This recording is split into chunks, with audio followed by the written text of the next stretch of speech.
Droupadi Murmu 20 June 1958 ମସିହାରେ ଓଡ଼ିଶାର ମୟୂରଭଞ୍ଜ ଜିଲ୍ଲା ବାଇଟପୋଷି ଗ୍ରାମରେ ଏକ ଆଦିବାସୀ ପରିବାରରେ ଜନ୍ମଗ୍ରହଣ କରିଥିଲେ। ତାଙ୍କ ପିତାଙ୍କ ନାମ ଥିଲା ବିରଞ୍ଚି ନାରାୟଣ ଟୁଡୁ। ଦ୍ରୌପଦୀ ମୁର୍ମୁ ଦେହାନ୍ତ କରିଥିବା ଶ୍ୟାମଚରଣ ମୁର୍ମୁଙ୍କୁ ବିବାହ କରିଥିଲେ। ତାଙ୍କର 2ଟି ପୁଅ ମଧ୍ୟ ଥିଲେ, ଯେଉଁମାନେ ଆଜି ଏହି ଦୁନିଆରେ ଆଉ ନାହାନ୍ତି।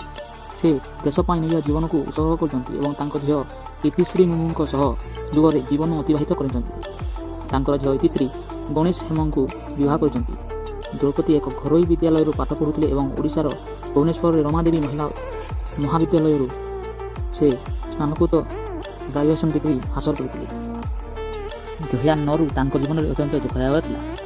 2009 ମସିହାରେ ଦ୍ରୌପଦୀ ମୁର୍ମୁଙ୍କ ପୁଅ ଅକାଳରେ ମୃତ୍ୟୁବରଣ କରିଥିଲେ, ଯେଉଁ କାରଣରୁ ସେ ବହୁତ ଶକ୍ତ ଧକ୍କା ପାଇଥିଲେ ଏବଂ ସେ ସେତେବେଳେ ମଧ୍ୟ ହାର ମାନିନଥିଲେ ଏବଂ ନିଜକୁ ଏହି ଆଘାତରୁ ମୁକ୍ତ କରିବା ପାଇଁ ସେ ବ୍ରହ୍ମାକୁମାରୀ ସଂସ୍ଥାରେ ଯୋଗ ଦେଇଥିଲେ। 2013 ମସିହାରେ ସେ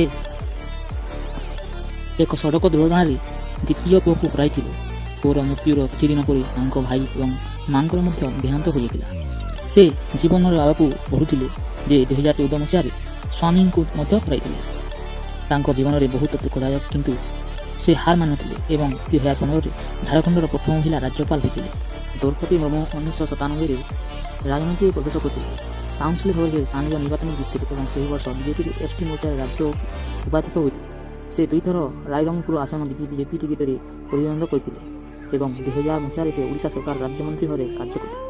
ଓଡ଼ିଶାରେ ଭାରତୀୟ ଜନତା ପାର୍ଟି ଏବଂ ବିଜୁ ଜନତା ଦଳ ମିଳିତ ସରକାର ସମୟରେ ସେ 6 ମାର୍ଚ୍ଚ 2000ରୁ 6 ଅଗଷ୍ଟ 2002 ପର୍ଯ୍ୟନ୍ତ ବାଣିଜ୍ୟ ଓ ପରିବହନ ମନ୍ତ୍ରୀ ଥିଲେ।